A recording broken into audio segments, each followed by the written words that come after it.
Gold, trusted gold buyers. మీరు తాకట్టు పెట్టిన బంగారాన్ని విడిపించి ఈ రోజు ఉన్న మార్కెట్ ధరకు కొనబడను.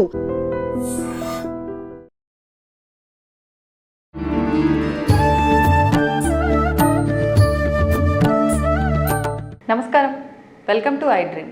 ధర్మ మార్గం విత్ విజిత కార్యక్రమానికి స్వాగతం. ప్రస్తుతం మనతో పాటు ఉన్నారు ప్రముఖ ఆధ్యాత్మికవేత్త, జ్యోతిష పండితులు సుభాష్ శర్మ గారు. ఇప్పుడు గురుగారితో మాట్లాడతాం.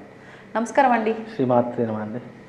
గురుగారు, అధిక మాసం గురించి మనం ఆల్రెడీ మాట్లాడుకున్నాము. మరి ముఖ్యంగా మీరు అప్పుడు నాకు చెప్పింది ఏంటి, అధిక మాసంలో పూజలు ఆరాధనలకు విశేషమైన రోజు.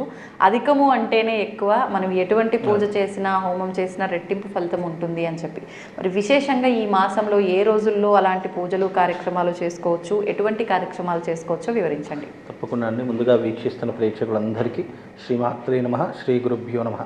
యాదేవి సర్వభూతేషు మాతృరూపేణ సంస్థిత. నమస్తస్సై నమస్తస్సై నమస్తస్సై నమో నమః.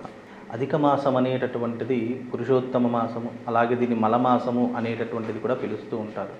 అధిక మాసంలో చేసే దానము, ధర్మము, యజ్ఞము ఇవన్నీ కూడా మనిషికి అత్యంత రకములైనటువంటి రెట్టింపు ఫలితాన్ని ఇచ్చేటటువంటి మాసమే ఈ యొక్క అధిక మాసము అనేటటువంటి. అసలు దీనికి పురుషోత్తమ మాసము అనే పేరు ఎందుకు వచ్చింది అంటే కనుక, మనకు సంవత్సర కాలంలో 12 నెలలు ఉంటాయి. కానీ ఇప్పుడు మనకు తెలుగు సంవత్సరాది క్యాలెండర్ ప్రకారంగా చూసుకుంటే ఈ సంవత్సరం మనకు 13 నెలలు వస్తాయి. చాంద్రమానాన్ని సౌరమానాన్ని క్యాలిక్యులేట్ చేస్తే కనుక చాంద్రమానం ప్రకారము 354 రోజులు, సౌరమానం ప్రకారం 365, సంవత్సరానికి 365 రోజులు. ఈ రెండుకి వ్యత్యాసం ఎంత ఉంటుందంటే 11 రోజుల వ్యత్యాసం ఉంటుంది. కాబట్టి ఈ 11 రోజులు ఉన్నటువంటి వ్యత్యాసము దీనికి 3 సంవత్సరాలు జోడిస్తే 3 11 ఎన్నవుతాయి, 33 రోజులు అవుతాయి. అంటే ఈ సంవత్సరం మనకు 33 రోజులు పెరిగేటటువంటి సంఖ్యగా వచ్చింది. కాబట్టి ఈ అధిక మాసాన్ని మలమాసము అనేటటువంటి మాసంతో పిలిచేవారు. కాబట్టి ఇది ఎవ్వరూ కూడా ఈ మాసాన్ని అంత ఉపయోగించుకునేటటువంటి వారు కాదు. కానీ దీనికి ఒక పురాణ గాథ కూడా ఉంది.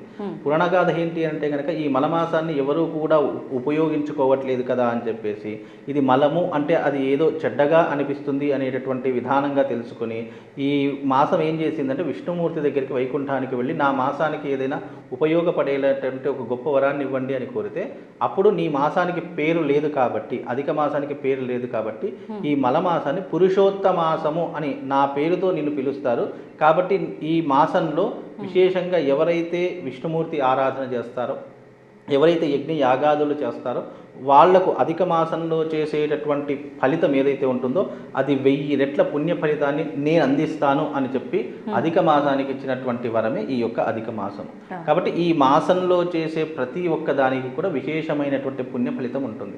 అలాగే 33 సంఖ్యకు కూడా విశేషమైనటువంటి పుణ్య ఫలితం ఉంటుంది. ఈ మాసంలో ఏ దానం చేసినా 33 సంఖ్యతో కూడినటువంటి దానం చేయాలి. అంటే ముఖ్యంగా విశేషంగా ఈ మాసంలో చేసేటటువంటిది ఏంటి అంటే దానము, అరిసెలు కావచ్చు, పిండి వంటలు కావచ్చు, లేదు ఇతర వస్తువులు కావచ్చు, ఎవరికైనా దానం చేయాలి అని అంటే కనుక 33 దానం చేయాలి. అరిసెలు ఉన్నాయి, 33 అరిసెలు దానం చేయాలి. అలాగే మనం డ్రై ఫ్రూట్స్ ఉన్నాయి, డ్రై ఫ్రూట్స్ కూడా 33 డ్రై ఫ్రూట్స్ దానం చేయాలి. ఇట్లా ప్రతి ఒక్క దానికి 33 అనేటటువంటి సంఖ్య జోడించి లెక్కతో చేయాలి. ఎందుకంటే మనకు ధర్మశాస్త్రంలో 33 కోట్ల మంది దేవతలు అని పిలుస్తూ ఉంటాం. కాబట్టి రుద్రులు, అశ్విని దేవతలు, అలాగే ఋతువులు, ఆయనములు ఇవన్నీ కలిపితే మనకు 33 సంఖ్య వస్తుంది. కాబట్టి ఒక్కొక్క దానికి ఒక్కొక్క సంఖ్యగా చెప్పడం జరిగింది. కాబట్టి ఈ అధిక మాసము ఒక్క మాసంలో కనుక యజ్ఞయాగాదులు చేస్తే 33 కోట్ల మందికి చేసినటువంటి పుణ్య ఫలితము ఈ ఒక్క మాసంలో కలుగుతుంది. అదికే అధిక మాసంలో విశేషంగా చేయవలసినటువంటి గొప్పనైనటువంటి మహత్తరమైనటువంటి అద్భుతమైనటువంటి యాగాలు ఏవైనా ఉన్నాయంటే అది శ్యామలా యాగము ప్లస్ బగళాముఖి యాగము. ఈ రెండుటిని కూడా ఈ అధిక మాసంలో చేస్తే మనిషికి అత్యంత ఉపయోగకరమైనటువంటి విధానాలు ఎన్నో రకాలుగా చెప్పడం జరిగింది శాస్త్రము. ఏ రకంగా అంటే, మనకు ఇప్పుడు మనిషికి ప్రధానంగా కావాల్సింది ఏమిటి అంటే గనక, ముఖ్యంగా మనిషికి కావాల్సింది డబ్బు, హోదా, పరపతి, అలాగే పరువు, అలాగే విశేషంగా విజయము, ప్రతి ఒక్క దాంట్లో విజయము ఇవన్నీ కావాలి. విద్య, జ్ఞానము, వివేకము ఇవన్నీ కావాలి అంటే రాజశ్యామల అమ్మవారి యొక్క యాగం చేసుకోవడం వల్ల విశేషమైనటువంటి పుణ్య ఫలితాలు కలుగుతాయి అనేటటువంటిది శాస్త్రం. మామూలు రోజులలో చేసేదానికి అధిక మాసంలో చేసేదానికి చాలా వ్యత్యాసం ఉంది. అదే రకంగా ఈ అధిక మాసంలో రాజశ్యామల అమ్మవారి యొక్క యాగం చేస్తే మనిషికి ఎలాంటి ప్రయోజనాలు కలుగుతాయి అనేటటువంటిది మనకు శ్యామలా తంత్రంలో చాలా క్లుప్తంగా చెప్పారు. అసలు ఈ శ్యామల అమ్మవారు ఎవరు అంటే శ్రీచక్రంలో సంచరించేటటువంటి అధిష్టాన దేవతలో ఒకరైనటువంటిది రాజశ్యామల అమ్మవారు. ఈమె ఈమె ఏమిటి అంటే కనుక సైన్యాధ్యక్షురాలుగాను, అలాగే ఈమె మంత్రిగాను ఆ యొక్క శ్రీచక్ర యంత్రంలో పరివేష్టితంగా ఉండేటటువంటి తల్లి. కాబట్టి ఈ అమ్మవారిని ఎవరైతే ఆరాధన చేస్తారో, ఎవరైతే యజ్ఞయాగాదులు చేస్తారో వాళ్ళకు ఏమేం కలుగుతాయి మనిషికి అంటే ఈ అమ్మవారి పూజ వల్ల జ్ఞానం కలుగుతుంది. అంటే జ్ఞానము అంటే విద్య, చదువు, విజ్ఞానము ఇలాంటివన్నీ కూడా. ఎందుకంటే శ్యామల అమ్మవారికి మరొక పేరు సరస్వతీదేవి అని పేరు. అందుకే మీరు ముక్కోటి దేవతలు ఏ అమ్మవారికి చూసినా ఇద్దరు దేవతల్లో మాత్రమే వీణ కనిపిస్తుంది. ఒకటి రాజశ్యామల అమ్మవారి చేతిలో, రెండోది సరస్వతి అమ్మవారి చేతిలో. వీరిద్దరి చేతిలోనే వీణ కనిపిస్తుంది తప్ప ఇంకా వేరే ఏ అమ్మవారి చేతిలో వీణ కనిపించదు. కాబట్టి ఈ తల్లిని ఆరాధించడం వల్ల పిల్లలకు కావచ్చు, చదువుకునేటటువంటి పిల్లలకు కావచ్చు, విద్య, విజ్ఞానము, అలాగే మంచి జ్ఞానం కలిగించేటటువంటి తల్లిగాను ఈ అమ్మవారు ఉపయోగపడుతుంది. అలాగే ఈ అమ్మవారి దేనికి ప్రతీక అంటే విజయానికి ప్రతీక. విజయము అంటే గనక ముఖ్యంగా ఎవరెవరికి విజయం కావాలి అని అంటే కనుక రాజకీయ నాయకులకు, సినిమా ఇండస్ట్రీలో నాటక రంగంలో ఉన్నటువంటి వారికి, సినిమా రంగంలో ఉన్నటువంటి వారికి, అలాగే శత్రునాశనం కూడా ఈ అమ్మవారి వల్ల కలుగుతుంది.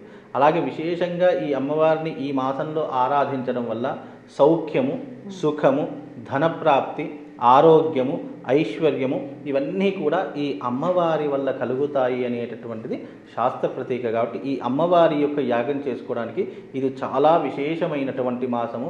అందులోనూ దీనికి ప్రత్యేకమైనటువంటి తిథి కూడా పౌర్ణమి తిథి రోజున చేస్తే ఆ వ్యక్తి విశేషమైనటువంటి ప్రజాదరణ పొందుతాడు, విశేషమైనటువంటి ఆకర్షణ శక్తిని పొందుతాడు అనేటటువంటిది శాస్త్రవచనము. అలాగే బగళాముఖి అమ్మవారి యొక్క యాగం, రాజశ్యామల సహిత బగళాముఖి యాగం చేయడం వల్ల ఏమవుతుంది అంటే కనుక అమ్మవారికి శత్రుస్తంభన అమ్మవారు అని పేరు. అంటే స్తంభనాదేవిగా ప్రసిద్ధి చెందినటువంటి తల్లి బగళాముఖి అమ్మవారు.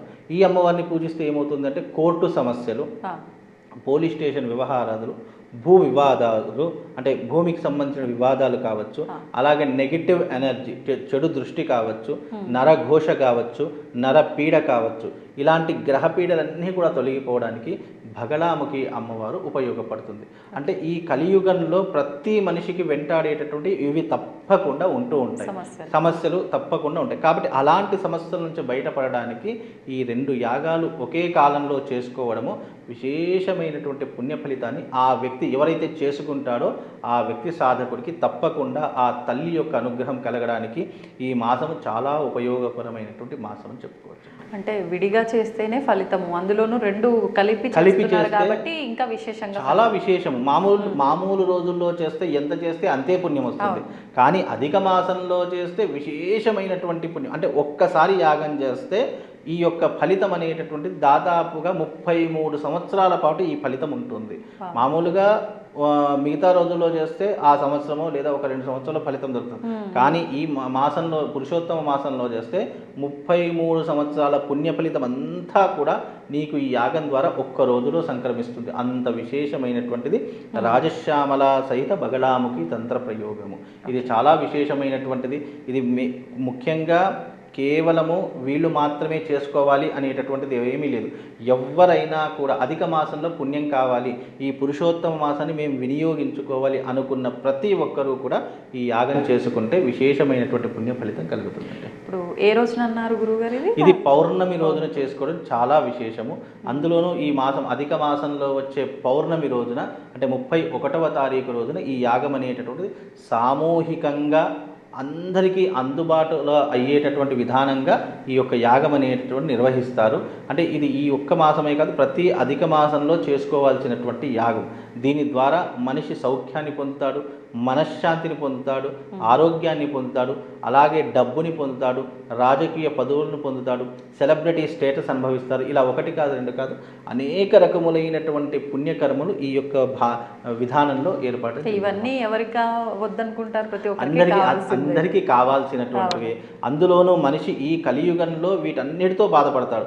ఎంతో మంది కష్టపడతారు కానీ పైకి ఎదగలేకపోతూ ఉంటారు. ఎంతో మంది ఇబ్బందులు పడుతూ, ఎంతో ప్రయాసపడుతూ నేను అది కావాలి లేదా చదువు కావాలి, ఉద్యోగం కావాలి, ఆరోగ్యం కావాలి, మంచి స్టేటస్ అనుభవించాలి, లేదా పదవులు కావాలి, లేదా సమాజంలో నాకు మంచి గుర్తింపు కావాలి అని ప్రతి ఒక్కరూ కోరుకుంటారు. గుర్తింపు కావాలి అనుకున్న ప్రతి ఒక్కరూ కూడా ఈ యొక్క విధానాన్ని చేసుకుంటే తప్పకుండా గుర్తింపుతో పాటు డబ్బు, రాజభోగము, రాజయోగము రెండూ కూడా అనుభవించేటటువంటి విధానాలు ఈ యొక్క యాగానికి ఉంటాయండి. ధన్యవాదాలు గురుగారు. Shriman. And for more videos, Please subscribe to iDream channel. Subscribe to iDream Media. Please subscribe to iDream. Please subscribe to iDream. Please subscribe iDream. And please subscribe to iDream. For more videos, subscribe to iDream. please like, share and subscribe to the channel. Congratulations, iDream. Subscribe to iDream. Subscribe to iDream. So subscribe to iDream Media. iDream ki iDream team andarki huge congratulations. Please subscribe iDream Media. Please subscribe to iDream. Subscribe iDream. Please subscribe to iDream. iDream అంటే నా కళల ఛానల్ను subscribe చేసుకున్న నోరు తిరుగుతలేదు, మీరైతే గంట గుర్తు కొట్టండి. For more such videos, please subscribe to iDream. Subscribe to iDream. Please subscribe to iDream. Please subscribe iDream Media. Please do subscribe to iDream. Please subscribe to iDream Media. For best entertainment and information, please subscribe iDream. And don't forget to subscribe to iDream.